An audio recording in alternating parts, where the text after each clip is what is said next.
அதாவது மருத்துவர்களால நோய குணப்படுத்த முடியாது. போலீஸால குற்றங்கள ஒழிக்க முடியாது. இராணுவத்தால காவல் தர முடியாது.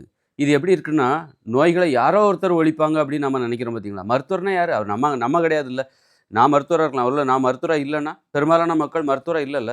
அப்போ மருத்துவர்ங்கிறது வேற யாரோ ஒருத்தர் தானே, மத்தவங்க தானே. அப்போ நோய வந்து யாரோ ஒருத்தர் ஒழிப்பாங்க, குற்றங்கள யாரோ ஒருத்தர் ஒழிப்பாங்க அப்படின்னு சொல்றது, நம்ம பொறுப்பா மத்தவங்ககிட்ட விடுற மாரி தானே.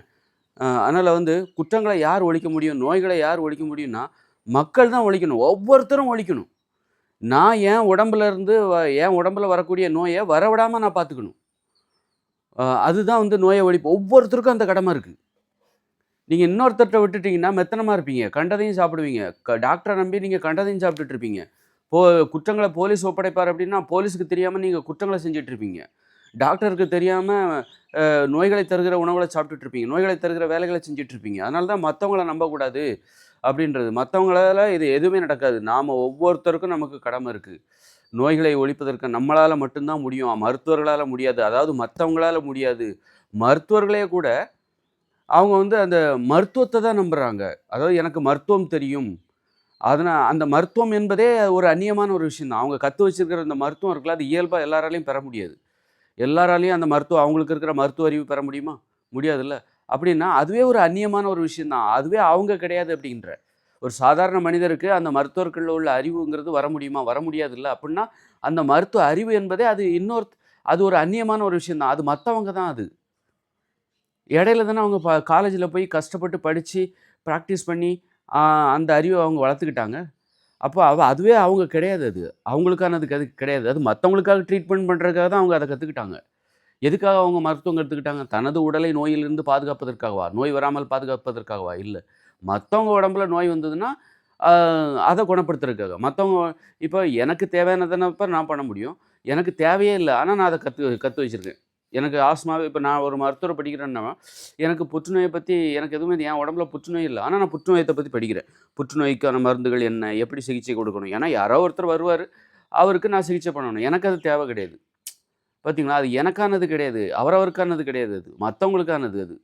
அதனால மத்தவங்களுக்கு சிகிச்சை செய்ற அந்த மருத்துவருக்கே கூட நோய குணப்படுத்துற திறன் கிடையாது. எப்ப தெரியுமா? மருத்துவரே கூட ஒரு நோய குணப்படுத்துவாரு அப்டின்னா, நோய குணப்படுத்த முடியாது. நோய் வலிமையானது. நோய் வந்து சாதாரணமான விஷயம் கிடையாது. ஒருத்தருக்கு நோய் வருதுன்னா, அதுக்கு 40 ஆண்டு காலம் அவர் வந்து கஷ்டப்பட்டு உழைக்கணும். ஒருத்தர் சுகர் வருதுன்னு வச்சுக்கோங்க. 40 வருஷம் சின்ன வயசுலேருந்து 40 வயசு வரைக்கும் கஷ்டப்பட்டா தான், அந்த நோய அவர் உடம்புல வர வைக்க முடியும். அப்படிப்பட்ட நோய வெறும் 5, 6 வருஷத்துல நீ எம்பிபிஎஸ் படிச்சுட்டு அத நான் குணப்படுத்திருவேன்னா, நோய் பெருசா? மருத்துவம் பெரிதா? 5, 6 வருஷத்துல மருத்துவம் படிக்கலாம். ஆனா ஒரு நோய் வரணும்னா 40 வருஷம் தேவையா இருக்கு. அதனால நோய குணப்படுத்த முடியாது. நோய் வரவிடாமல் பார்த்துக் கொள்ள வேண்டும். அப்படிங்கும்போது அந்த நோய்க்கு சின்ன வயசுலேருந்து நான் நோய வரவிடாம பார்த்துக்கிட்டேன்ப்பா, அப்படின்னா அந்த நோய்க்கு அங்க வயசே கிடையாது. நோய்க்கு வயதே கிடையாது. நோய் வரவிட்டு, அது சின்ன வயசுலேருந்து நீ வரவிட்டு, வளர விட்டு, அப்படித்தானே அதுக்கு வயசு, அனுபவம், அந்த நோய்க்குன்னு ஒரு அனுபவம், நோய்க்குன்னு ஒரு திமிர் இருக்குது, நோய்க்குன்னு ஒரு காரணம் இருக்கு, அதுக்கான வயசு இருக்குது. இப்ப நீ இத வரவிடாமலே பார்த்துக்கிட்ட அப்படின்னா, சின்ன வயசுலேருந்து அதற்கான உணவு கட்டுப்பாடு, அரிசி, கேழ்வரகு, கோதுமை இதெல்லாம் சாப்பிடக்கூடாது. இந்த மாரி மத்த அடிமைப்படுத்தாத உணவுகள சாப்பிடணும். மாமிசம், மீன், முட்டை, தயிர், மோர், பால், வெண்ணெய், காய்கறி, பழங்கள் இதெல்லாம் சாப்பிடணும். இந்த அரிசி, கேழ்வரகு, கோதுமை, வெள்ளச்சீனி, நாட்டு சர்க்கரை இது சாப்பிடக்கூடாது. இந்த மாரி அடிமை மைதா இதெல்லாம் சாப்பிடக்கூடாது. இப்படி சாப்பிடுவதன் மூலம் மட்டுமே நோய் வரவிடாமல் சிறு வயதிலிருந்தே பாதுகாத்துக் கொள்ளும் பொழுது, நோய்க்கு அங்க இடமே இல்ல. அங்க வரலாறும் இல்ல, வயதும் இல்லை. அப்படின்னா அந்த நோய அப்படித்தான் தடுக்க முடியும். அப்போ ஒவ்வொருத்தருமே உணவு கட்டுப்பாடு மூலமாக மட்டும் தான் நோய குணப்படுத்த முடியும். நோய வரவிடாம பாதுகாத்துக்க முடியும். ஒவ்வொருத்தருக்கும் அந்த கடமை இருக்கு. மத்தவங்கள நம்பி நீங்க நோய குணப்படுத்த முடியாது. மருத்துவர் என்கிற மத்தவர்களால அதை குணப்படுத்த முடியாது. போலீஸ் என்கிற மத்தவங்களால குற்றம் செய்யாம இருக்க நீங்க தான் போராடணும். குற்றங்கள் கூட யாரோ ஒருத்தர் வந்து சரி பண்ணுவாங்க. அது யாரோ பண்றது கிடையாது. நீங்க ஒழுங்கா இல்லன்னா, நீங்களே குற்றவாளி ஆயிடுவீங்க. நீங்க ஒழுங்கா இல்லன்னா, நீங்களே நோயாளி ஆயிடுவீங்க. அதுபோல நீங்க ஒழுங்கா இல்லன்னா, நீங்களே குற்றம் செய்யுகிற ஒருவராக மாறிவிடுவீர்கள். நேர்மையா இருக்கணும். அதாவது லஞ்சம் வாங்காம இருக்கணும், திருடாம இருக்கணும், ஏமாத்தாம இருக்கணும், கெட்ட வார்த்தை போடக்கூடாது, பிறர் மனம் புண்படுத்துற மாரி பேசக்கூடாது. அதெல்லாம் நடக்கக்கூடாது, செயல்படக்கூடாது, திருடக்கூடாது, கொலை செய்யக்கூடாது, கொள்ளையடிக்கக்கூடாது. இதெல்லாம் வந்து நம்மள கட்டுப்படுத்திக்கணும். இல்லன்னா நாம குற்றவாளியா மாறிருவோம்.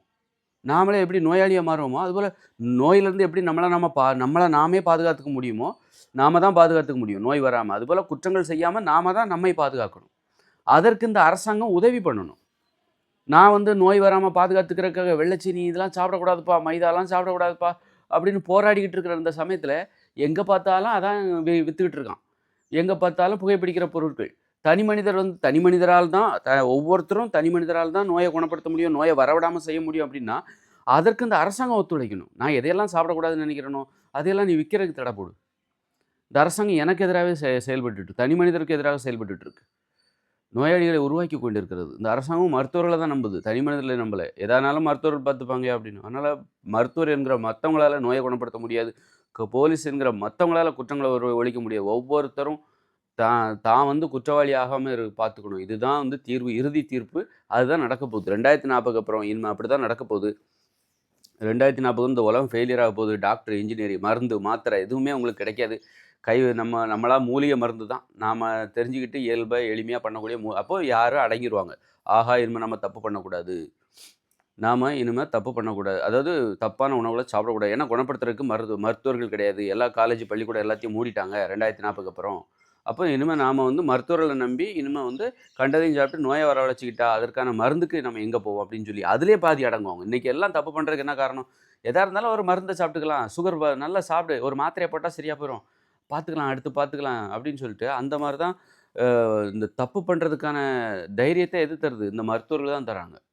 மருத்துவர்கள் வந்து அந்த மாரியெல்லாம் நீங்க ஏன் நீங்க ஏன் பாதுகாப்பு குடுக்குறீங்க? அ கண்டதையும் சுய கட்டுப்பாடு இல்லாதவர்களை நீங்கள் எதற்கு பாதுகாக்கிறீர்கள்?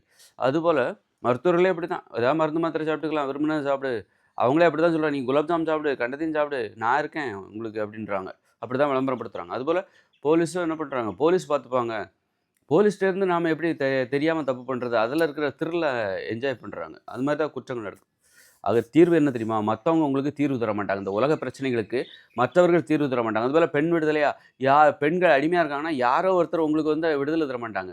உனக்கான விடுதலை நீ தான் தேடிக்கணும். நீ சுதந்திரமா வாழணும்னா, அதுக்கு நீ தான் முயற்சி பண்ணணும். யாரோ ஆண்கள் வந்து உங்களுக்கு சுதந்திரத்த தர மாட்டாங்க. அல்லது பெரிய புரட்சியாளர்கள் வந்து உங்களுக்கு சுதந்திரத்த தர மாட்டாங்க. நீங்க தான் உங்களுக்கான விடுதலை. எல்லாமே இந்த உலகத்தில உள்ள எல்லா பிரச்சனைகளுக்கும் தீர்வு அவரவர் உரிமையை மீட்டெடுக்க வேண்டும். பாதுகாக்க வேண்டும். அடுத்தடுத்த தலைமுறைக்கு அதை கொண்டு கடத்த வேண்டும். உங்க பிள்ளைகளுக்கு அத குடுங்க. அவங்களே அவங்களுடைய உரிமையை பெறுவது எப்படின்னு கத்துக் குடுங்க.